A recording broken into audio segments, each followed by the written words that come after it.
Today, I want to dive into how I essentially look at this overall methodology, and it starts with a very simple quote. The quote is this: "The math you can learn and you should learn is how to calculate the future cost of your current decisions." So it's a way to begin to frame your days and your weeks as to say, I need to start doing more of the things that I want to get in the future.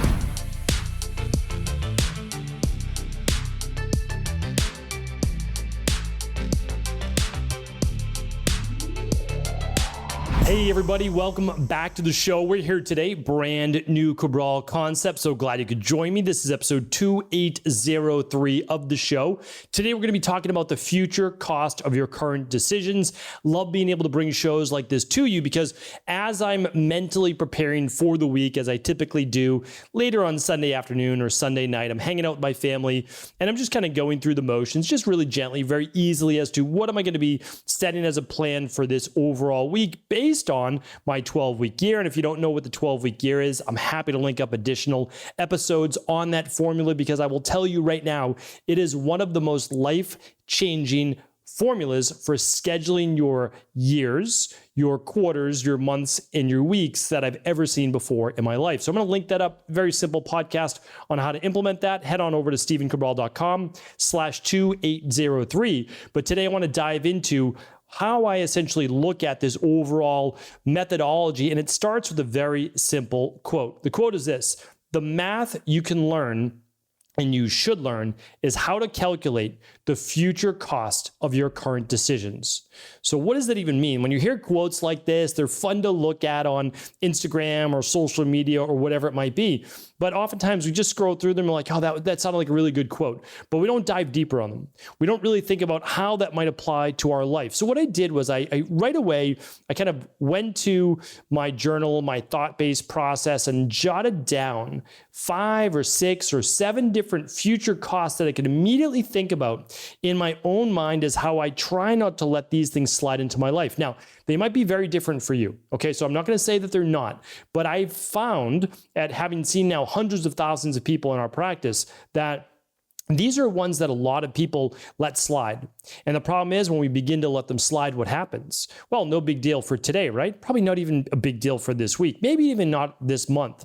But if we let a month slide by, we notice, right? Think about this. If you're someone that exercises, but you stop for a month, it's harder to get back into it. It really is. You lose momentum, right? So what happens? Well, you might delay it even further, or you might get injured getting back into it because you go too fast back into it, or you start to lose other parts of your life because if you're not exercising, maybe you're not watching at your nutrition. So I want to go through a few of these, see if they relate. Some of them will, some of them won't. I would love to hear from you as well in the comments, which ones you're paying the most attention to.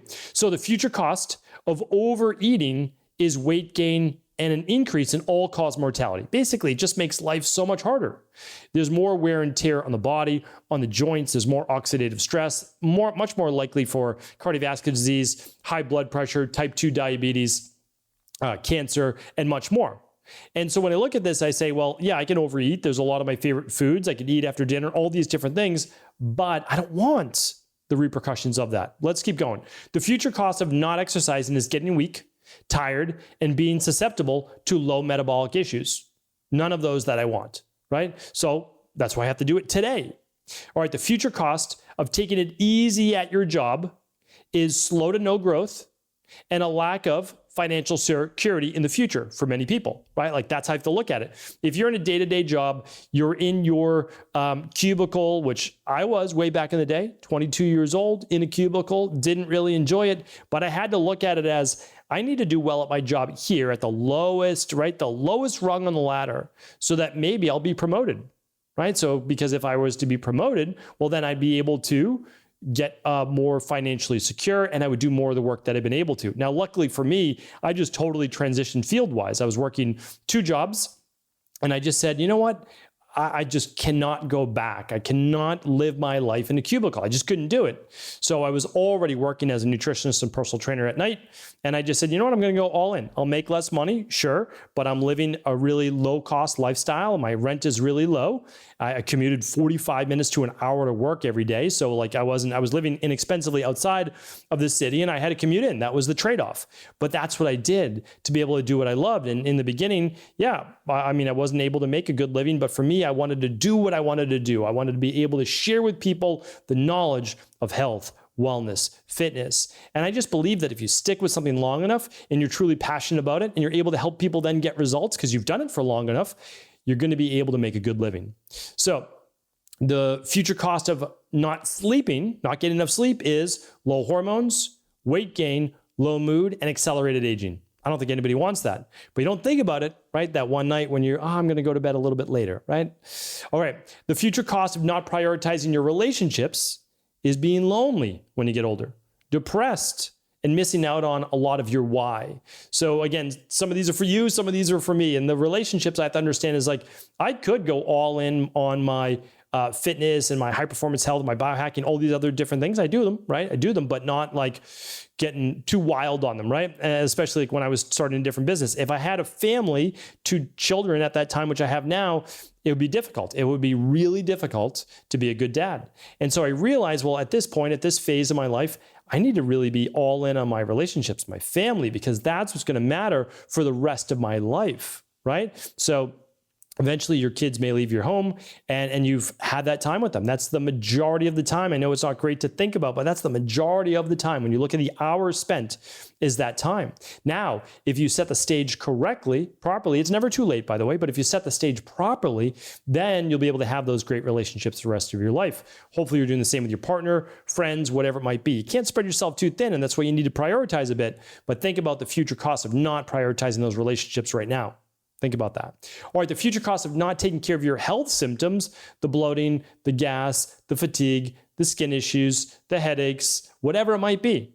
You know, those things they start to creep in, right? You start to fill up that rain barrel, you start to see the symptoms. Well, the problem is if we neglect them now, the future cost is greater dis-ease in the body. And having to stop then at some point in your life for surgery or for whatever it is to be able to take care of those issues. Heart disease, vascular, type 2 diabetes, etc. We don't want those things later in life, but the problem is that everything we're doing right now becomes our future. So what are the things that you're doing throughout your typical day?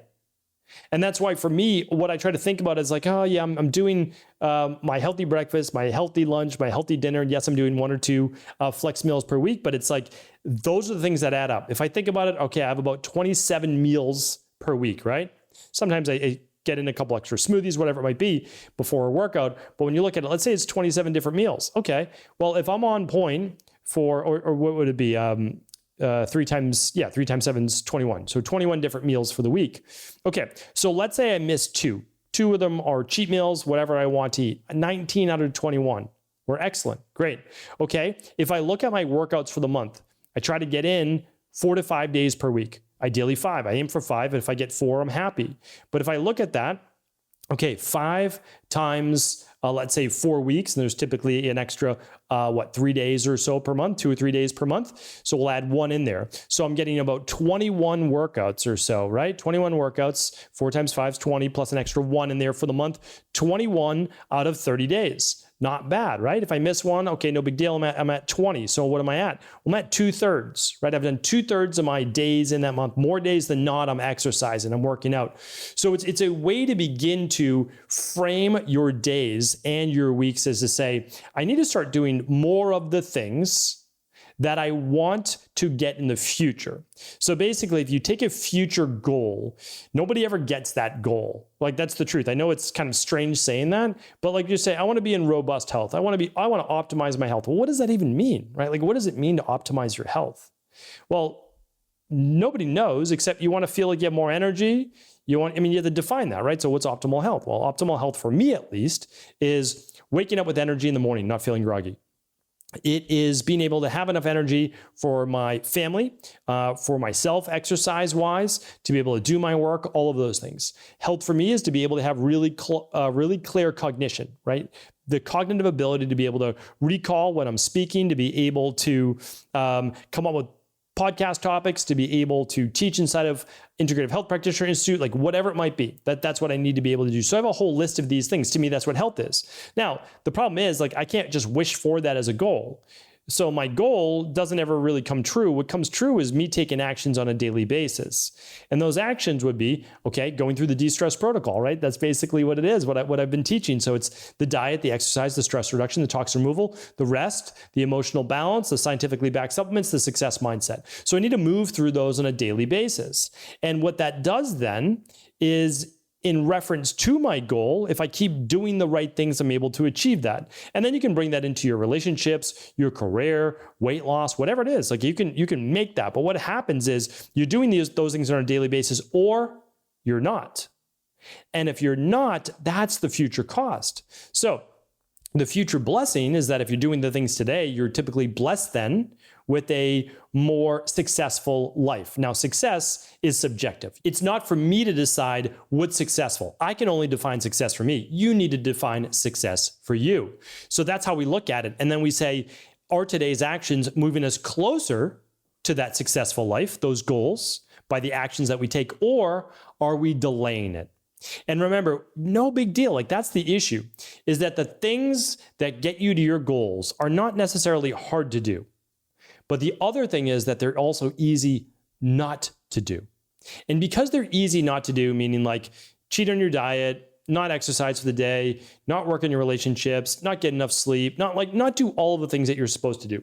It's easy not to do them.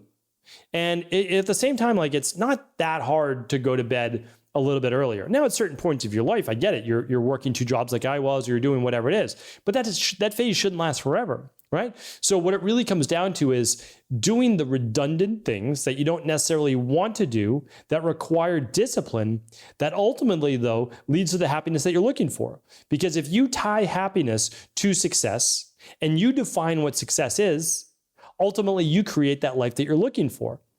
So my ask for you is this: what are the things right now that you could be doing to get you closer to your goal? I'd love to hear what those are in the comments as well. But at the same time, please let's share what are the things that you know that you should be doing and you're not doing. Because sometimes it's what we're not doing, right, that's holding us back. And here's why. I gave you a little bit of an example earlier on. I said, if you're not exercising, harder to stick with your nutrition, because most people who exercise, they don't want to mess it up by cheating on their diet, right? Having an extra flex meal, whatever you want to call it. They're just not as willing to do that. So it really begins to snowball. I know that if I'm exercising, I'm paying more attention to my nutrition. I'm trying to get to bed a little bit earlier. I'm tracking my sleep scores, my readiness scores, all of those things. I'm doing all of the things, but the catalyst is the exercise. So it's funny. For me, I don't over-exercise. I mean, I love to exercise, don't get me wrong, but when I overtrain, I get a lot of inflammation in my body, right? And so what I try to do is keep it in check. But I do it often, more days always than not per week. And then that leads then to really being focused on the other areas of my life. So do you have an area like that too, where if you did one thing, everything else would start to seem to get better? And I would say this: are there areas that you're working on right now, they're part of your goals, but they could use improving? Meaning, like, if we're being honest, we could say, yeah, I'm following my nutrition, I'm following my exercise, I'm following my stress reduction, I'm following my sleep. Okay, you are, but are you doing them to the best of your ability? Because sometimes it's not that we're not doing them, it's that we're not doing them as well as we need to be if we're really serious about hitting our goals. Because our goals just don't appear out of nowhere. They appear because of the person we become. And the person we become is largely dictated by the actions we take, the feelings that we also derive from those actions, which then lead us to be the person who's going to do more of those actions. We start to create a character, a new person. And that is why people say, oh, people can't change. No, you still carry with you who you are, but you can absolutely change. I know that I am someone that has absolutely changed in the second half of my life. There's just no doubt about that. And I know many people as well. I'm not the only individual. There's no special talents or genetics or skills that I have that allowed me to change. I simply said, I'm not happy with this first 24, 25 years or so of my life. I want the next half to be better. Part of that started with my health. That's the truth. Like, I wasn't happy because I had no energy. I was frustrated. I was aggravated. I was angry. I was depressed. I was anxious, all those things. So I said, I want all the things that most people want, but I need to get my health first. And so that's what I did. I said, health is the linchpin. It's the catalyst that if I were to complete that goal, everything would fall into place. Like, I didn't want to have a family if I was exhausted. Right? Although I was fortunate enough to have found my wife at that time, I didn't even want to get married because I was like, I'm just not, like, I don't have my life together. And when I was younger, in my early 20s, I just didn't know exactly where it was leading. And I couldn't lead it anywhere because I didn't have the energy, the immune system, the ability to really control my life. And that is why, for the most part, I really have gone into health and tried to help as many people as I can, because I know that all of us have a greater potential than what we're doing right now. But it's so hard to achieve that potential if you don't have the health, the energy, the vitality, the zest for life. I didn't wake up ready to get after the day in the morning in my 20s. I just didn't. I was exhausted. So if you don't have that mentality, how do you really take the day seriously? So I get it. I understand. And so the problem is, though, we can't still deny the math of how to calculate the future cost of our current decisions. It's still happening. So for me, unfortunately, and it's fortunate and unfortunate, it delayed about a decade in my life, right? From, let's say, like 18 to 28, 17 to 27. But the nice thing is I had crystal clarity of what I was meant to do because of what I went through. And that's why some people say your mess becomes your message, right? Many people, they're looking at what to do with their life, how to improve, how to serve, what career to create, what to teach on social media. Most of the time, and what I'm trying to teach the IHPs, it's what you've gone through. That's how you can help others. There are so many people just like you, you've just never met them before. In a world of 8 billion people with 3+ billion people online, you're telling me that there's not a couple 100,000 people just like you? Of course there are. There absolutely are. And so whatever you're struggling with right now, I know it's costing you time, and you're probably aggravated by that. You're frustrated by that. But the truth is that there's one thing, that whatever you fix that one thing, everything begins to get a little bit easier. Find out what that one thing is. And then don't be too hard on yourself. We need to be gentler. Again, we're all struggling. Like, everybody struggles in their life in their own way. The nice thing is, as you begin to move through it a little bit more, the struggles become a little bit less. And also you deal with them in a better way because you've been through it before. So you become a little bit hardened in a way, not in a bad way, but in a way that you have more wisdom. You say, yeah, I've been through this before. Now if I get sick or get a cold or whatever it is, I say, okay, yeah, I'd rather not be here, but no big deal. I know how to get well. I know that this isn't going to last. And so when you have that mindset, that perspective, you can give gratitude for where you're at right now, even if it's not truly where you want it to be. So the goal right now is to assess where you're at right now in your life. Become self-aware. It's one of the biggest phrases that I try to share with people. Find out what you need to do in order to get your goal, to your goal. Find out what it is that you're not doing. It could be those same exact things. And then simply begin to move forward. That's it. Move forward on the path. You will never know exactly or everything that you need to do, but you'll know enough. You'll know the next step. Take the next step. Begin today. Start to push back any future debt that you're creating with your current decisions. And if anything, now begin to shorten the timeline for you to achieve that first goal, the first goal of many. Remember, we all set goals in our life. I think that we start to achieve those goals. They build greater confidence in us, And then we start to create a life that we didn't even imagine was possible. That's what I want for you. I appreciate you tuning into the Cabral Concept each and every Monday for these Mindset and Motivation Mondays. Every day, though, we bring a new show. For all additional shows, head on over to stephencabral.com/podcast and do feel free to share the show with anyone you believe it could serve. Take care, everybody. Thanks so much for tuning into today's show. Before you go, don't forget to hit that subscribe button. I want to make sure that you're getting our daily content, not missing out on anything functional medicine, wellness, weight gain, weight loss, anti-aging, living longer, stronger, and all of the most cutting-edge research. And if there's any topics you want to hear, feel free to leave them in the comments below. Take care.